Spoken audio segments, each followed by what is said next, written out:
everyone for inviting me and having me here today. And now I've been so used to Zoom, I've got to get used to the in-person setup.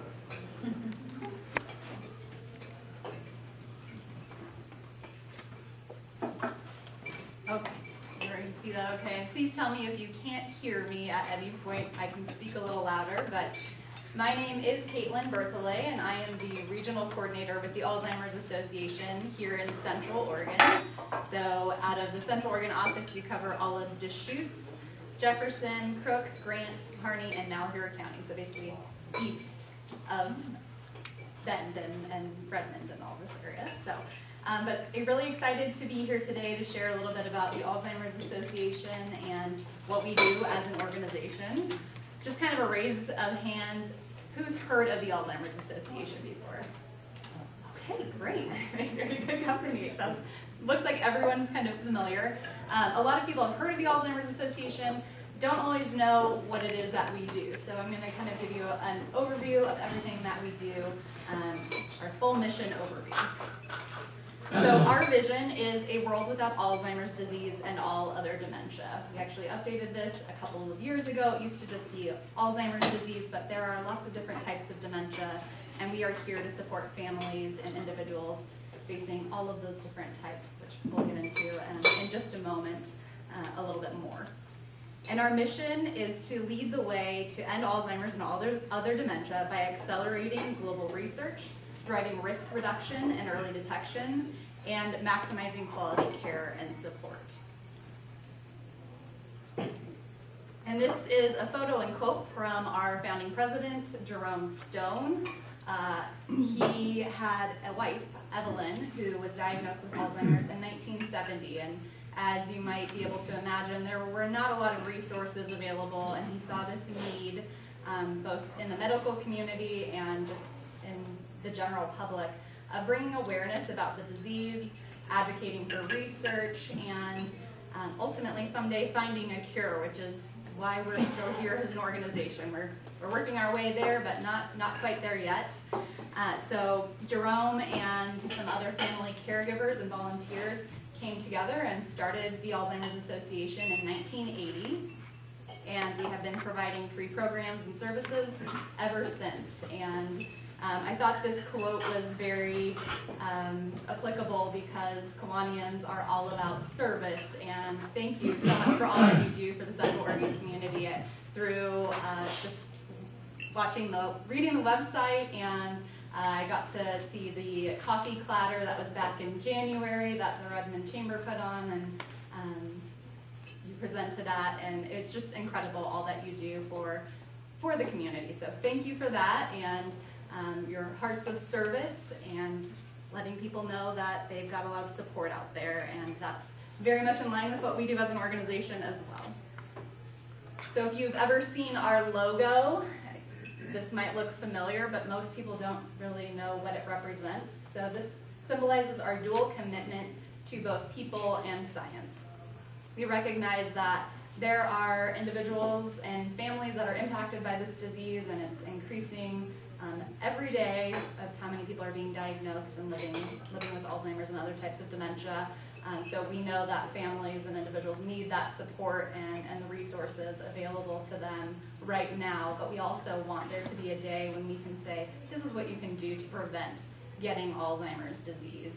And we're the largest nonprofit funder of Alzheimer's and dementia-related research. I'm really, really proud of that. So if you ever have a little trivia and want to share that, now you know what the symbol represents.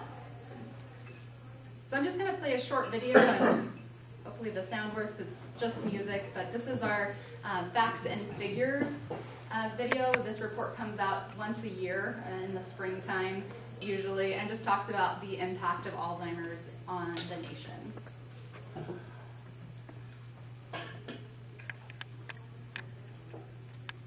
But it's not going to play. Sorry, probably should have checked that one first. Well, I'll share some of the facts. So there are 6 million people in the United States alone living with Alzheimer's disease. In Oregon, we have 69,000 individuals that have been diagnosed with Alzheimer's, and you have to know that that does not account for people living with other types of dementia or people who have not received a diagnosis yet. So there are probably more than that many people in our state alone.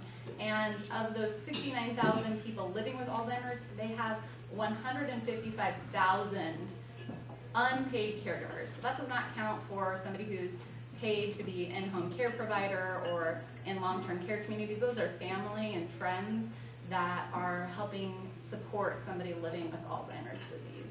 And it's incredibly expensive, both on the individual family unit that's supporting someone and for our nation. So we really see the need to bring awareness and make sure people know about the disease, but also to make sure that we've got the support to, that we are advocating on the federal level, that everyone knows that this is a really big issue and needs to be addressed. So we'll talk more about that in a moment. Sorry, my video didn't work. So as I shared, we are the Alzheimer's Association is a nationwide organization, a nonprofit, and we have offices across the country. So our chapter locally is the Oregon and Southwest Washington chapter. We cover the entire state of Oregon and Clark and Skamania counties in Southwest Washington. There's also a Washington chapter that covers the rest of the state there. But we have staff in Portland, Salem, Eugene, Medford, and I am the lucky one that gets to be here in Central Oregon. So through all of that, we're able to provide all of our programs and services, and we have a lot of amazing dedicated volunteers that are involved in everything that we do as well, and we could not do what we are able to accomplish without all of them. So just want to take a quick moment to talk a little bit about dementia, what dementia is, what Alzheimer's is. That's probably the question we get the most, what is Alzheimer's versus what is dementia? Those terms are often used interchangeably, and they're similar and related, but they actually mean two different things. So as you can see in the picture here, dementia we like to refer to as an umbrella term. It's basically a change in someone's cognition that's enough to impact their daily living, but it's, again, a general term. So if somebody is diagnosed with dementia, that's general, it's not a specific type. So there are different diseases that make up dementia. And that you can see under this picture here, Alzheimer's is the largest, makes up the largest portion of dementia cases. About 60 to 80% of people living with some type of dementia is Alzheimer's. And then vascular dementia is the second most common cause. And then we've got dementia with Lewy bodies. And then that's also related to Parkinson's dementia as well, and then frontotemporal dementia. And those are just like the most common top four that people are diagnosed with, but there are a lot of different types of dementia, specific diseases that fall under that. So that's a little brief overview of what dementia is. And mixed dementia is really quite common. I think about 50% of cases, somebody might have Alzheimer's and vascular dementia. So you may be able to imagine that they've got two different diseases going on in their brain, and that's a lot to be able to kind of navigate and to be able to get an accurate and timely diagnosis too, which, if you may recall from our mission, is something that we're really working with providers and have continued from the beginning of the founding of the Alzheimer's Association to really make sure that professionals, physicians, are being able to have the tools and resources to diagnose someone accurately. And I think there's a little bit of a misconception that somebody cannot be diagnosed until an autopsy. And actually about most physicians can diagnose with about 95% accuracy because of the, being able to utilize tests and scans and all the things that they have access to. They're able to diagnose people pretty accurately now, and thanks to advances in technology and science because of that. And then I think it's also really important to mention that there are some things that mimic dementia, and somebody may be having changes in their cognition, but it's reversible. And so we really advocate individuals if they have concerns about their memory, thinking, behavior, things changing, to connect with their physician, because it could be something like depression or a drug interaction, or there are vitamin deficiencies that can cause changes in someone's cognition. And if you catch it early enough, you can go back and reverse that damage in the brain. Whereas with the specific diseases, Alzheimer's, vascular dementia, all of those, they are not reversible. So important to note that. And then what is Alzheimer's disease? So Alzheimer's is a specific type of dementia that causes problems with thinking, behavior, and memory. Memory is kind of that one that most people are kind of familiar with, that when you think of Alzheimer's, it kind of is that somebody's memory is changing and not as good as it used to be. It's not a normal part of aging. I also like to mention that, to make it a little confusing, age is the #1 risk factor. The older that we get, the more likely somebody is to develop Alzheimer's, but it is not a normal part of aging. Everyone has some cognitive decline as we age, but it's not severe enough to really impact daily living, and that's really kind of the dividing line there with what's Alzheimer's and what's not. I think we get questions a lot of, oh, I misplaced my phone and I couldn't find it. Then I was able to retrace my steps and ultimately figure out where I put it. Somebody with Alzheimer's may not even remember that they had a phone, or put it somewhere in a really odd spot, or they won't be able to retrace their steps and figure out where it was, or maybe not even know that they've lost that item. So just one example, it's not always the phone or the keys or anything like that, but maybe rest a little bit assured if you can't find your keys and then ultimately you find it at some point. We all do that from time to time, and we all have a lot going on in our lives, so hopefully that's helpful. And then Alzheimer's disease is progressive and ultimately fatal, and so it will get worse over time. And if somebody lives, sometimes somebody will pass away from a stroke, or even complications to a fall, or aspirational pneumonia. There's a lot of different things that somebody can pass away from, and they're also living with Alzheimer's. But the way that the disease attacks the brain, essentially, it's killing nerve cells and the neurons in the brain, and they're no longer communicating properly. And the brain starts to atrophy or shrink. And if you've ever seen, we actually have a really great brain tour on our website. You can actually see the difference between somebody's healthy brain that's like plump and full and looks really great, and then you can see somebody who has Alzheimer's and it's shrunk quite a bit, and there are holes in the brain. And so if you have a chance to check out our website, we do have a really neat brain tour, and you can see the differences, and you can see the plaques and tangles that they think lead to an individual getting Alzheimer's, and just really interesting stuff. So, and really important to note that there is currently no cure for Alzheimer's. And if anyone's been watching the news lately and has heard, there was recently some exciting news that the FDA approved aducanumab, which is a medication to go after the amyloid buildup in the brain. And basically, that was specifically for individuals with mild cognitive impairment and early stage Alzheimer's. So it hasn't been tested for people that have, are living in the middle and late stage, but it's basically to slow the progression down. So if we had been having this discussion a week and a half ago, there were no FDA-approved treatments to slow the progression of the disease. But it is important to note, too, that it will not stop the disease from progressing. It works, even with that medication, it will only work for a certain amount of time, and then somebody will ultimately go on to have worsening symptoms and the progression of the disease. So if anyone has questions, feel free to jump into. I know this is a lot of information. And then just kind of interestingly, about in the past 2 decades, even though most of the major health issues, major causes of,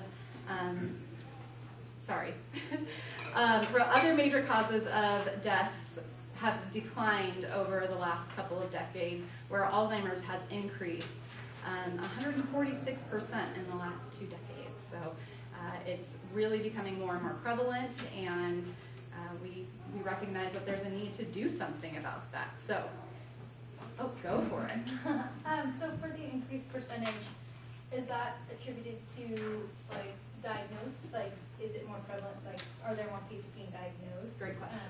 And screening, or like? Yeah, probably a little bit of a mixture of that. You know, increase in population, the aging population with age is the #1 risk factor. Is they know that that's, you know, a factor in that, but also it's a good thing too that people are being diagnosed and getting the answers for what is going on with them as well. But just because of our growing and aging population, we definitely have a large increase in how many people are developing Alzheimer's.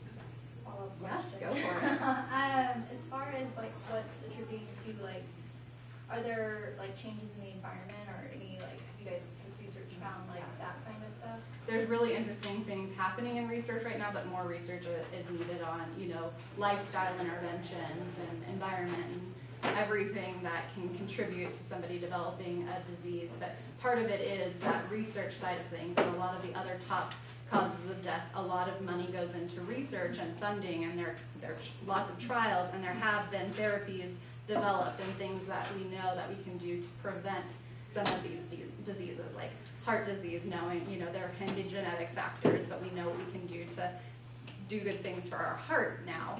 And whereas, you know, decades ago, we didn't really know, you know, eating a healthy diet, exercise, all of those things. And actually there is a correlation. What's good for your heart is good for your brain. So that's good news. We know that there may be some lifestyle things that we can do that are within our control.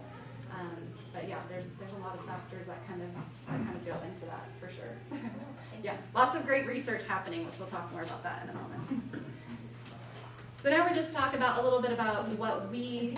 Oh, sorry, I missed it. Obviously, the population is aging, and we're all living longer. When does Alzheimer's hit people? Can you say, well, if you made it to 85 without it, you're safe, or? Great question. Yeah, I wish that was the case. So really, of people that are 85 and older, 1 in 3 people will develop Alzheimer's disease. So that's why it's not a normal part of aging. Not everyone will. There's not like a specific cutoff. You know, sometimes people have what we call later onset, and they develop it in their 90s, or a little bit, you know, 80s, 90s. But there are people, about 200,000 people in the United States alone, that are living with what we call early onset or younger onset, and they're younger than 65. So people in their 50s, 40s, even some people in their 30s. It's pretty rare, but that can happen. So there's not necessarily anything to do with, you know, if you make it to this age and you have it, you will not get Alzheimer's, unfortunately. Just the best advice we have is do what you can to take care of your brain. You know, again, that exercise, eating healthy foods, you know, getting social engagement, continuing education. We actually have 10 ways to love your brain, which unfortunately is not part of this presentation, but has a lot of really good tips on things that you can do to hopefully reduce your risk of developing Alzheimer's and other types of dementia down the road. But yeah, I wish I could tell you if you made it to this age, then you're good. Hopefully someday we can say something along those lines. But yes, great question. Okay. Oh, sorry. Go ahead. It's not a question. It's just a statement. We had a member that was a long-time member here. He was very active in the club and in his personal life. He was in his 80s. He was physically active. Every few years he'd go back to Sweden, where he was born, and take part in a long-distance ski run. And he just seemed like such an active person. Then he told us that he had Alzheimer's, and he went from being this vibrant person to a blank slate. And it seemed like it was an awful short time, but it was devastating. Yeah, I mean, everyone progresses through the disease differently, and it can be, you know, I will say that we talk about the things that you can do to reduce your risk, but there are people that I've met that are incredibly intelligent intelligent, they've, gone through a lot of schooling, they may be doctors, they have a very active social life, they challenge themselves cognitively, and they do all that they can to reduce their risk, and they still develop the disease. And that's why research is essential to understand why that is, why that's happening, and what can we do to prevent that down the road. But yeah, it can be really hard. Some people progress through the disease much more rapidly than others, and it seems like they've been doing everything right, and they still get the disease. And yeah, I'm so sorry to hear that, and hope that their family got connected with some resources too, because it can make all the difference as well. So okay, and tell me how I'm doing on time too. If I need to speed up at all, I'm so sorry. Let's end. 2 more minutes. Okay, so I'll just run through this all really quickly. Basically, we want to increase concern and awareness by letting people know about Alzheimer's and other types of dementia. We do that through education. We talk about early detection. We've got a great website. It's alz.org. Sorry, I spent a little bit too much time on the beginning part, so I'm just going to run through this all really quickly. We do public policy, so we meet locally in Salem with legislators and nationally at DC. And across the globe, we want there to be legislation that supports individuals and their caregivers living with Alzheimer's and other types of dementia, and making sure that they get the quality care and support that they need and deserve. And then we enhance care and support through the programs and services that we offer. So we have caregiver support groups and support groups for individuals living in the early stage of Alzheimer's and other types of dementia. We have education programs. We have our 24/7 helpline, which is available anytime, day or night. Anyone can call that number, and whether they have disease questions or they'd like to be able to, talk about getting an accurate diagnosis, how they go through that process, or any resources that they can get connected with.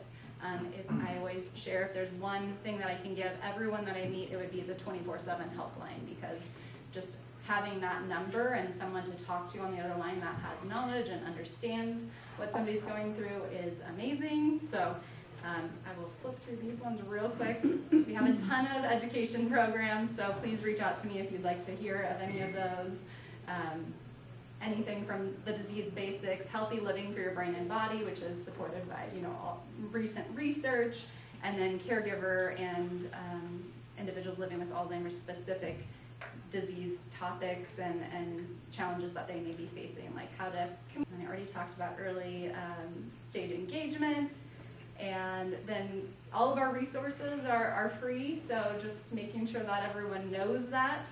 We've got a great website like I shared, and that helpline is available, and then online we've got a few different resources from our Alz Connected, which is a care planning tool, and then Alz Navigator is our care planning tool, and Alz Connected is an online message board. So those are both on there. And then we're also, like I said, the largest nonprofit funder of research, but we also convene scientists from across the globe. We have an Alzheimer's Association International Conference, and that's really what helps push research forward. So one little thing I'll say here is we've got a Science Hub app. You can download it on Google Play or the App Store, and you can stay up to date on all of the most recent research updates that we've got going on.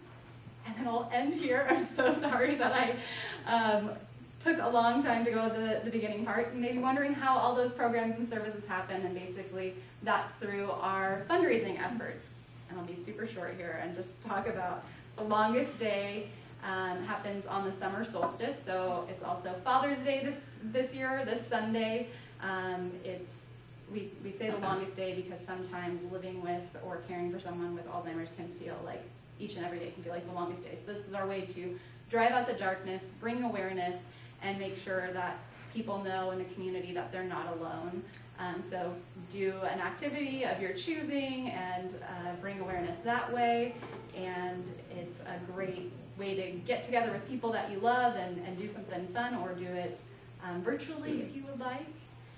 And then we have the Walk to End Alzheimer's, which in Central Oregon, our walk will be September 11th this year, and it's in Riverbend Park, but another great event to come to. It's totally free to sign up, and we really encourage everyone to come out and join us. We're planning to be in person this year, and really excited for that to happen. But yeah, that is if that's all the time I've got, I'm so sorry. I don't want to take too much of your time. No, So. you're good. I just want to make sure we had a couple minutes for questions at the end. Yes.